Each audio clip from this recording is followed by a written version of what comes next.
1827년 미국 인디애나 주지사의 아들로 태어나 변호사가 되었고 남북 전쟁에서 북군의 장군이 되었던 루이스 윌리스라는 사람이 있었습니다.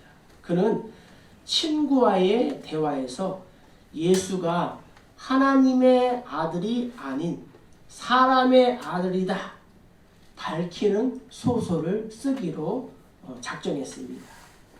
메시아니 초능력이니 하는 허구를 다 벗기고 순수한 인간 예수를 조명하는 것이 그의 집필의 목적이었습니다.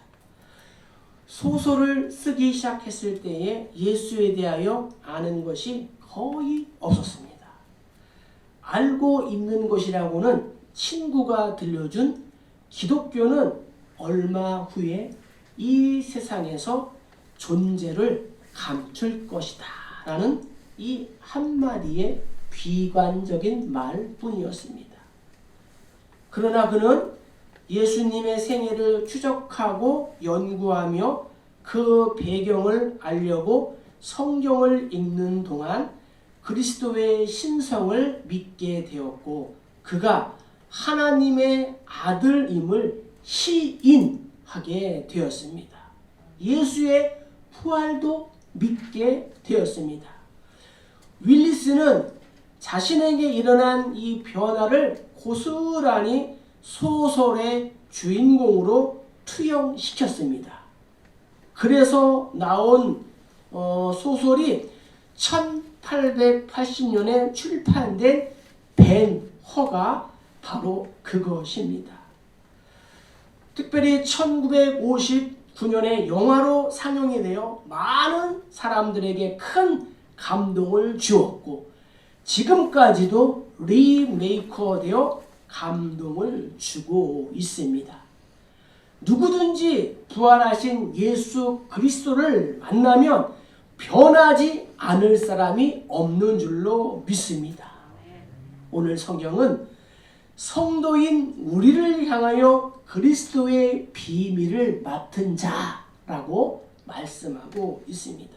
하나님이 우리에게 비밀을 맡기셨다면 우리는 어떠한 삶을 살아야 할까요? 어떻게 살아가는 것이 하나님의 비밀을 맡은 자답게 올바르게 사는 것일까요? 성경은 오늘 우리에게 이렇게 말씀하고 있습니다. 3절과 4절을 다시 한번 읽겠습니다. 곧 계시로 내게 비밀을 알게 하신 것은 내가 먼저 간단히 기록함과 같으니 그것을 읽으면 내가 그리스도의 비밀을 깨달은 것을 너희가 알 수 있으리라. 아멘. 첫째, 예수를 경험적으로 깊이 알아야 하는 것입니다. 작가, 지금은 고인이 되었지만 이외수라는 그러한 소설가가 괴물이라는 소설에서 비밀에 대하여 이렇게 말했습니다. 남자는 자기의 비밀보다 타인의 비밀을 성실히 지키는 성품을 가지고 있지만 여자는 타인의 비밀보다 자기의 비밀을 성실히 지키는 성품을 가지고 있다. 어떠한 의미에서든 여자에게는 비밀이 재산이다. 타인의 비밀은 수다를 팔아먹을 수 있는 재산이고 자기의 비밀은 교양을 사드릴 수 있는 재산이다 라고 말했습니다. 어떻게 보면은 코믹하게 들리는 그러한 글이지만 그러나 이 말 속에 뼈가 있습니다. 사람들은 비밀은 없다고 말합니다. 아닙니다. 비밀은 있습니다. 문제는 그 비밀을 관리하는 관리 능력입니다. 비밀을 관리하는 능력이 없으면 사랑도 인간관계도 사업도 깨지기 쉽습니다. 비밀은 그 사람의 됨됨이를 시험하는 도구이며 자칫 이 신뢰성의 근본을 흔드는 흉기가 되기도 합니다. 그러나 하나님의 나라와 주님의 몸된 교회를 위해서는 저에게 말씀해 주셔야 합니다. 바울은 말합니다. 내가 정말 하나님의 비밀을 맡은 자가 되기를 원한다면 그 비밀에 대해서 잘 파악하고 있어야 한다라고 우리에게 말하고 있습니다. 그러면서 3절에 말합니다. 곧 계시로 내게 비밀을 알게 하신 것은 내가 먼저 간단히 기록함과 같으니 1장 8절 9절 읽겠습니다. 이는 그가 모든 지혜와 총명을 우리에게 넘치게 하사 그 뜻의 비밀을 우리에게 알리신 것이요 그의 기뻐하심을 따라 그리스도 안에서 때가 찬 경륜을 위하여 예정하신 것이니. 아멘. 하나님의 계시로 바울 자기에게 비밀로 알려주셨다라고 말씀하고 있습니다. 그럼 하나님의 계시가 무엇이에요? 하나님의 계시는 바로 기록된 성경인 줄로 믿습니다. 그래서 4절에 보면은 뭐라고 그래요? 그것을 읽으면 그것이 뭐예요? 성경. 하나님의 말씀을 읽으면 내가 그리스도의 비밀을 깨달은 것을 너희도 알 수 있을 것이다 라고 이렇게 고백하고 있는 것입니다. 오늘날 그리스도의 이 비밀을 아는 사람들이 교회에 많이 있습니다. 그러나 문제는 그리스도의 이 비밀을 경험적으로 체험적으로 깊이 아는 사람이 적다는 거예요. 그래서 이것이 교회의 비극인 것입니다. 바울이 말하는 비밀의 내용이 무엇이에요? 성경 6절을 한번 보세요. 이는 이방인들이 복음으로 말미암아 그리스도 예수 안에서 함께 상속자가 되고 함께 지체가 되고 함께 약속에 참여하는 자가 됨이라. 여기에 함께라는 단어가 몇 번 나와요? 3번. 우리가 성경을 읽다가 반복되는 말씀은 그만큼 중요하다는 거예요. 함께의 한 줄을 언더라인을 한번 쳐보면 좋을 것 같아요. 자, 그리스도의 비밀은 이방인들이 함께 하나님의 상속자가 되고 함께 지체가 되고 함께 하나님의 약속에 참여하는 자가 된 것이다. 하나님이 한 세 사람으로 지으신 것이 그래서 바로 저와 여러분 교회인 것입니다. 그래서 바울은 이 그리스도의 비밀을 복음이라고 합니다. 그리고 이 복음을 위하여 뭐라 그래요? 7절 하반절에 내가 일꾼이 되었다라고 고백하고 있는 것입니다. 오늘 명예 권사님으로 임명받은 여러분들은 하나님의 나라 주님의 몸된 교회의 일꾼이다라는 것을 꼭 기억하시기를 축복합니다. 일꾼은 다른 말로 말씀드리면 노예예요.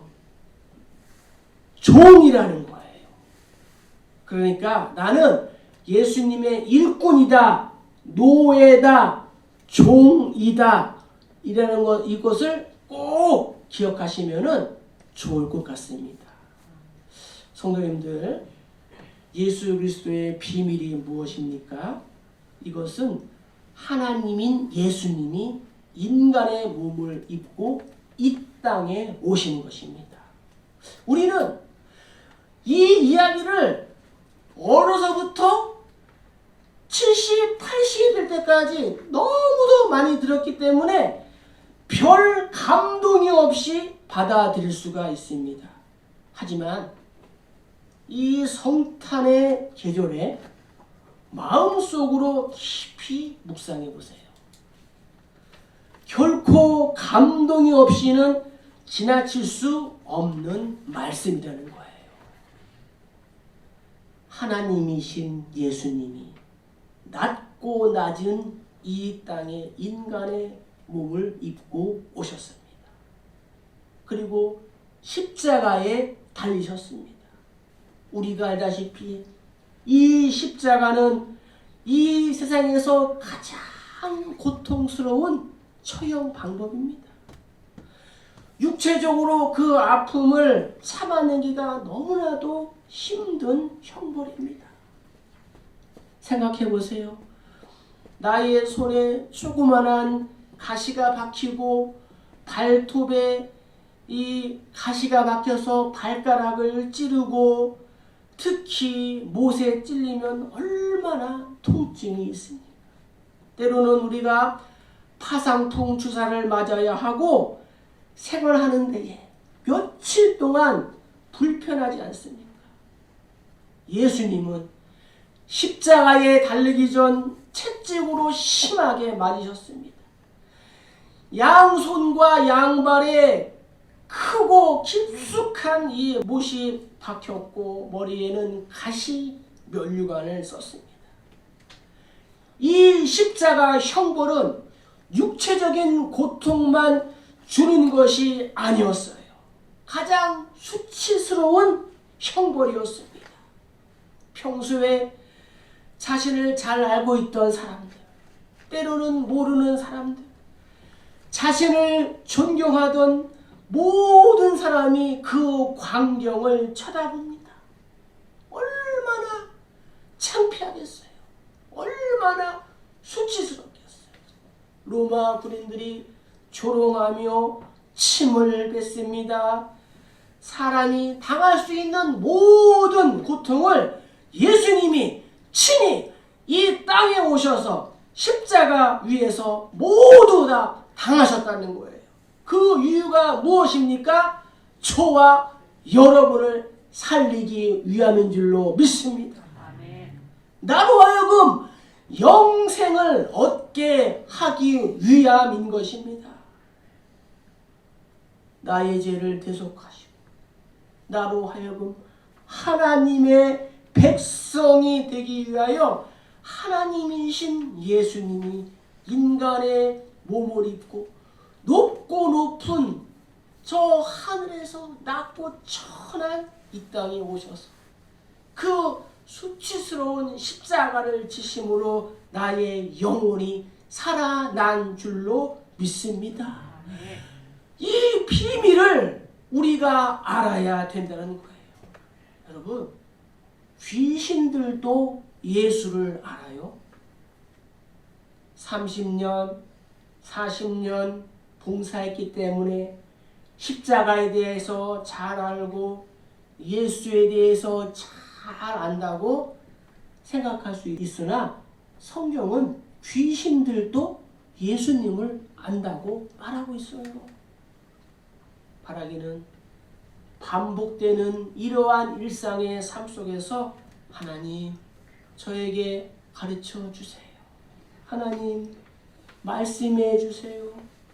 예수님과 동행할게요. 라고 기도하며 예수를 경험적으로 또 체험적으로 성경을 통하여 알아가는 이 놀라운 일이 날마다 풍성해지시기를 주의 이름으로 축복합니다. 그래서 이 기록된 복음의 비밀을 깨닫고 안 성도는 어떻게 살아야 할까요? 8절 9절에 기록되어 있습니다. 모든 성도 중에 지극히 작은 자보다 더 작은 나에게 이 은혜를 주신 것을 측량할 수 없는 그리스도의 풍성함을 이방인에게 전하게 하시고 영원부터 만물을 창조하신 하나님의 속에 감춰졌던 비밀의 경륜이 어떠한 것을 드러내게 하려 하심이라. 아멘.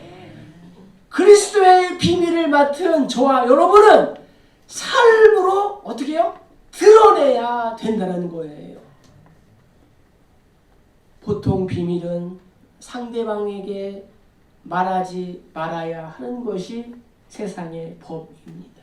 그러나 본문 본문에서 말하는 이 비밀의 성격은 다른 비밀이라는 거예요. 구약의 성도들은 아무리 알고 싶어도 하나님의 그 비밀의 암호, 비밀의 번호를 풀 수가 없었습니다. 그런데 하나님의 은혜로 우리에게 이 비밀을 가르쳐 주시고 사명을 주었다는 거예요. 하나님이 왜 우리에게 구약의 성도들, 구약의 선지자, 제사장들도 왕들도 풀 수 없는 이 비밀의 귀한 것을 우리에게 맡겨주셨을까요? 그것은 나 혼자만 이 비밀을 지키는 것이 아니라 이 비밀을 세상에 전하고 알리고 드러내기 위함인 줄로 믿습니다. 자, 이 비밀을 어떻게 전하고 드러낼 수 있을까요? 우리의 삶으로 드러낼 수가 있습니다. 몇 가지 말씀드립니다. 첫째는 측량할 수 없는 그리스도의 비밀의 풍성함을 드러내야 합니다. 모든 성도 중에 지극히 작은 자보다 더 작은 나에게 이 은혜를 주신 것은 측량할 수 없는 그리스도의 풍성함을 이방인에게 전하게 하시고, 아멘. 어떤 사람은 예수를 만나서 알코올 중독에서 벗어나기도 합니다. 어떤 사람은 함께 할 수 없었던 부부관계가 회복이 됩니다. 어떤 사람은 평생 가슴이 아팠던 상처가 예수 안에서 치유가 되고 회복되는 경험을 합니다. 삶의 기쁨을 찾았다고 간증을 합니다. 기도의 응답이 되어서 형통한 삶을 살기 시작합니다. 이런 일들이 주변에서 일어나고 있습니다. 이런 일을 통해서 나를 자랑하는 것이 아니에요.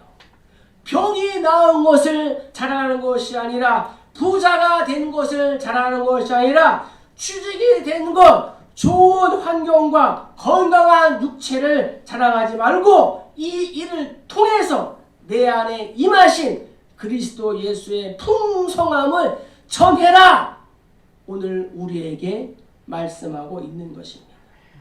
예수님은 내 목마름과 내 갈급함을 채워주시고, 내가 어린 시절부터 받은 상처를 감싸주시고 덮어주시고 보듬어주시고, 또한 물질의 부족함을 채우고 덮고도 남는 줄로 믿습니다. 그래서 예수님은 도둑이 오는 것은 도둑질하고 죽이고 멸망시키려는 것뿐이요, 내가 온 것은 양으로 생명을 얻게 하고 더 풍성히 얻게 하는 것이라, 이렇게 우리에게 말씀해 주셨습니다. 나의 모든 부족한 것을 채우시고 사막에서 길을 내시고 강을 내시는 예수님의 이 풍성함을 나의 전 인격을 통하여 삶으로 간증하는 것, 이것이야말로 예수 그리스도의 이 비밀을 전하고 드러내는 것인 줄로 믿습니다. 자, 두 번째는 만물을 창조하신 하나님의 속에 감춰졌던 비밀의 경륜, 이 비밀의 경륜을 우리가 드러내야 된다는 거죠. 영원부터 만물을 창조하신 하나님 속에 감춰졌던 비밀의 경륜이 어떠한 것을 드러내게 하려 하십니다. 아멘. 우리가 신앙생활을 하면 할수록 하나님의 비밀을 알게 되는 것이에요. 연애를 하면은 12시간 같이 있다가도 귀가한 후에 또 전화를 하게 됩니다. 왜? 그래요? 서로에 대해서 더 알고 싶기 때문이에요. 안 그런 척하고 앉아 계시는데 처음 배우자를 만날 때 생각해 보세요. 그의 생각이 무엇인지, 좋아하는 음식은 무엇인지, 좋아하는 영화는 무엇인지, 취미는 무엇인지, 운동을 좋아하는지, 산을 좋아하는지, 강을 좋아하는지, 바다를 좋아하는지 생각만 하고 보기만 해도 두근두근 하지 않습니까? 그런데 10년, 20년, 30년 살다 보면 어떻게 해요? 머리를 자르든지 파마를 하든지 뱃살이 나오든지 변장을 하든지 화장을 하든지 분장을 하든지 해도 어떻게 해요? 관심이 없어요. 그러니까 문제가 생기는 거예요. 그리스도의 이 비밀을 어떻게 우리가 드러낼 수 있을까요? 삶으로 드러내고 또 예배로 이렇게 드러낼 수가 있다는 거예요. 그래서 신앙생활은 날마다 새로운 거예요. 날마다 예배를 드려도 새로워지는 거예요. 새벽 예배 다르고 수요 예배 다르고 금요 예배 다르고 주일 예배 다르고 주일 찬양 예배 다르고 또 개인 예배 다르고 다 다른 거예요. 바라기는 우리의 예배가 날마다 새로워지고 또 기도하는 시간이 지루어지지 않기를 주의 이름으로 축복합니다. 왜냐하면 그 시간을 통해서 내가 하나님을 알아가는 거예요. 하나님과 연애하는 거예요. 하나님과 교제하는 거예요. 하나님과 대화하는 거예요. 하나님과 산책하는 거예요. 날마다 이 참 좋으신 하나님과 교제하며 사랑할수록 내 속에서 하나님의 비밀이 드러나는 거예요. 그런데 아브라함의 후손이라고 자부하던 선민이라고 자부하던 유대인들도 극소수를 제외하고는 이 복음의 비밀을 몰랐어요. 그래서 이사야는 이렇게 말합니다. 소는 그 임자를 알고 나귀는 그 주인의 구유를 알건만은 이스라엘은 나를 알지 못하고 나의 백성은 깨닫지 못하는도다. 하나님께서 이사야를 통하여 이렇게 말씀하셨어요. 너희는 듣기는 들어도 깨닫지 못하고 보기는 보아도 알지 못하는구나. 하나님이 안타까워하신 거예요. 바라기는 내 눈에 아무 증거 아니 내 귀에 아무 소리 안 들려도 믿음만을 가지고 늘 걸어가는 청아 여러분 되기를 주의 이름으로 축복합니다. 아멘. 바울은 옥중에서 이 하나님의 비밀을 깨닫게 되었다는 거예요. 여러분 감옥에서 깨닫지 말고 좋은 말씀 드릴 때에 좋은 환경에서 깨닫기를 축복합니다. 아멘. 왜 감옥에만 들어가면 성경을 읽고 나오냐고. 감옥 가기 전에 성경을 읽으면 얼마나 하나님의 나라를 위하여 정말 시간을 아끼고 물질을 아끼고 건강을 아끼어서 하나님의 교회를 세우겠어요. 그런데 멀쩡한 사람이 감옥에 가서 성경을 읽고 나오니까 어떻게 돼? 세상이 바뀌었지. 바울은 고린도 교회에 보내는 편지에 이렇게 얘기합니다. 사람이 마땅히 우리를 그리스도의 일꾼이요 하나님의 비밀을 맡은 자로 여길지어다. 그리고 맡은 자들에게 구할 것은 충성이니라 하고 있습니다. 우리에게는 사망을 이기시고 부활하심으로 우리의 죄악을 이기신 예수님의 이 승전의 소식을 가르치고 전할 사명이 있다는 거예요. 우리 모두는 예수 그리스도의 비밀 병기인 줄로 믿습니다. 자, 세 번째는 통치자들과 권세들에게 이 비밀을 드러내야 합니다. 이는 이제 교회로 말미암아 하늘에 있는 통치자들과 권세들에게 하나님의 각종 지혜를 알게 하려 하심이니. 아멘. 통치자들과 권세들은 영의 세계를 말합니다. 즉 사탄, 마귀, 귀신을 말하는 거예요. 하나님의 비밀을 어두운 세력들, 세상에 사탄에게 하나님의 각종 지혜를 알리는 것이 저와 여러분의 사명인 줄로 믿습니다. 예를 들면 마귀는 내 약점을 너무 잘 알고 있어요. 그래서 어떻게 하면 넘어뜨릴 수 있는지 훤히 다 꿰뚫고 있어요. 그래서 마귀가 우리를 자신 있게 유혹을 하는 거예요. 그런데 마귀의 유혹에도 이 사람이 넘어지지 않는 거예요. 헷가닥하지도 않는 거예요. 왜 그래요?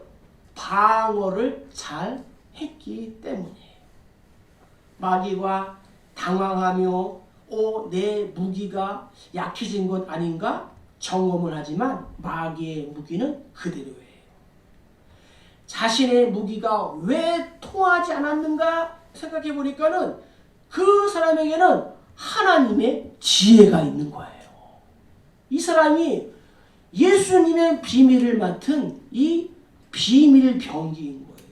바로 이것이 그리스도의 비밀을 드러내는 그러한 삶입니다.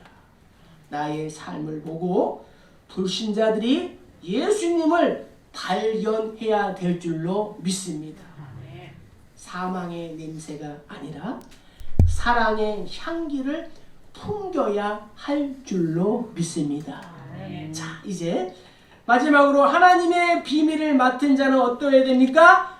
12절 13절 읽겠습니다. 우리가 그 안에서 그를 믿음으로 말미암아 담대함과 확신을 가지고 하나님께 나아감을 얻느니라. 그러므로 너희에게 구하노니 너희를 위한 나의 여러 환난에 대하여 낙심하지 말라. 이는 너희의 영광이니라. 아멘. 하나님의 비밀을 맡은 자는 어떻게 해야 돼요? 세 번째는 하나님의 안목으로 환경을 바라보아야 한다는 거예요. 하나님의 시각으로 세상을 바라보아야 한다는 거예요. 바울은 예수 그리스도가 복음의 비밀이라는 것을 확신하면서 자신을 알게 되었어요. 자신을 향하여 이렇게 말합니다. 나는 모든 성도 중에 지극히 작은 자보다 작은 자이라. 그리고 고린도 교회를 향하여 뭐라 그래요? 나는 만삭되지 못하여 난 자다. 나는 엄마 뱃속에서 10개월 동안 있어야 되는데 그렇지 못하고 내가 7개월, 8개월 만에 나온 사람이야. 세상의 더러운 것과 만물의 찌꺼기가 나야. 그리고 죄인 중에 괴수, 우두머리가 바로 나였어. 이렇게 바울은 고백했다는 거예요. 그리고 오늘 본문 1절에 보니까는 바울은 그리스도 예수의 일로 너희 이방인을 위하여 갇힌 자. 그러니까 바울이 갇힌 이유가 뭐예요? 예수의 일로 내가 갇혔다는 거예요. 예수의 일 때문에. 우리가 또 배울 이제 4장 1절도 보면은 주 안에서 갇힌 내가 너희를 권하노니. 그러니까 주 안에서 갇혔다는 거예요. 이 말은 무슨 말이에요? 예수의 죄수가 된 나 바울 이렇게 말하는 거예요. 자 보세요. 사실 바울은 어느 나라 죄수였어요? 바울은 로마의 죄수였어요. 로마 정부의 죄수였어요. 바울은 이 로마의 죄수로 잡혔음에도 불구하고 나는 로마의 죄수가 아니라 예수의 죄수다. 이렇게 말하고 있는 거예요. 인생은 어떠한 면에서는 해석이에요. 내게 다가오는 이 일들을 어떻게 해석하느냐에 따라 인생의 승패가 좌우되는 거예요. 사실 평범한 사람의 안목으로 볼 때 바울처럼 억울한 사람이 어디 있겠습니까? 복음을 위해서 예수를 전한 일밖에 없는데 그 복음 때문에 예수 때문에 감옥에 갇혔어요. 바울에게는 이 복음을 전하고자 하는 간절한 소원이 있었어요. 그래서 이렇게 고백합니다. 오직 성령이 각 성에서 내게 증언하여 결박과 환난이 나를 기다린다 하시나 내가 달려갈 길과 주 예수께 받은 사명 곧 하나님의 은혜의 복음을 증언하는 일을 마치려 하면은 나의 생명조차 조금도 귀한 것으로 여기지 아니하노라. 아멘. 이게 바울의 고백이에요. 기독교 역사상 바울처럼 훌륭한 위대한 가문에서 출생한 사람은 흔하지 않습니다. 그럼에도 바울은 예수를 위하여 모든 것을 배설물로 여겼다는 거예요. 예수를 위하여 내려놓았다는 거예요. 이유는 바울은 복음의 비밀을 알았고 예수 안에 모든 것이 있다는 것을 알았기 때문이에요. 바울의 인생은 하나님의 안목으로 돌아가 하나님이 연주하는 인생인 줄로 믿습니다. 저와 여러분의 인생도 하나님이 주의자가 되셔서 연주하고 주의해 줘야 될 줄로 믿습니다. 놀라지 마세요. AD 60년에 바울을 호송하고 바울을 감옥에 넣고 바울을 지키던 그 군사들이 예수를 믿어서 AD 300년에 기독교를 그렇게 핍박했던 이 로마가 기독교 국가로 변한 줄로 믿습니다. 이것이 하나님의 방식이라는 거예요. 우리 인생도 마찬가지예요. 사람들이 왜 실망을 합니까? 왜 주저앉습니까? 이유는 단 한 가지예요. 하나님의 안목이 아닌 육신의 정욕과 안목의 정욕과 이생의 자랑으로 자신의 삶을 바라보기 때문이에요. 구원을 받았지만 세상을 바라보는 시각은 여전히 예수를 믿지 않은 사람과 똑같은 거예요. 더 못한 거예요. 그러니 하나님이 얼마나 안타까워하시는 거예요. 하나님이 나를 부르시기 전에 내가 죽어 있던 그 눈으로 내 삶과 내 환경을 바라보는 거예요.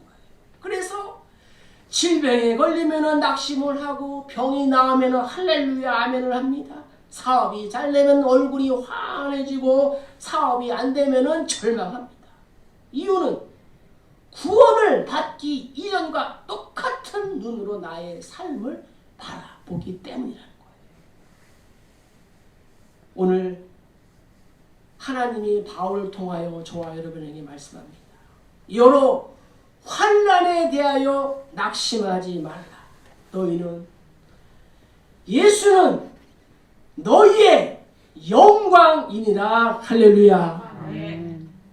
바울은 모든 상황 속에서 하나님의 시각으로 바라보았습니다.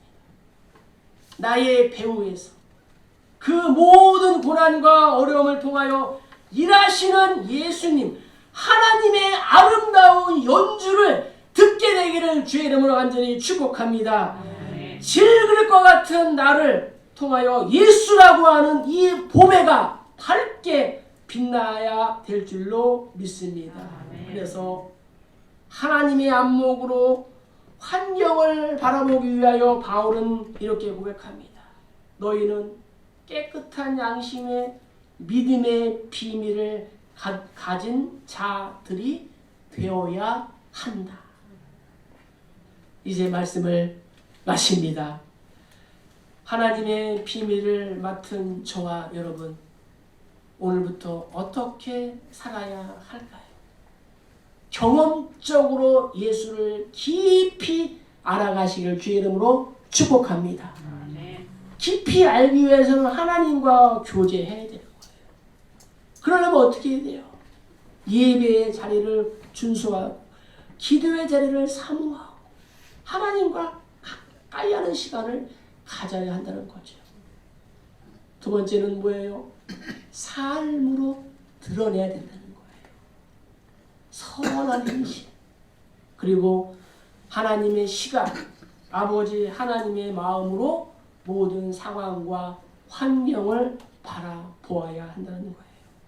이 아름다운 성탄의 계절에 하나님의 비밀을 맡은 자로서 이 복음의 비밀을 내가 먼저 발견하고 또 삶으로 이방인들에게 전하고 가르치고 하나님의 시각으로 살아가는 우리 모두 다 되시기를 주님의 이름으로 간절히 축복합니다. 축복합니다.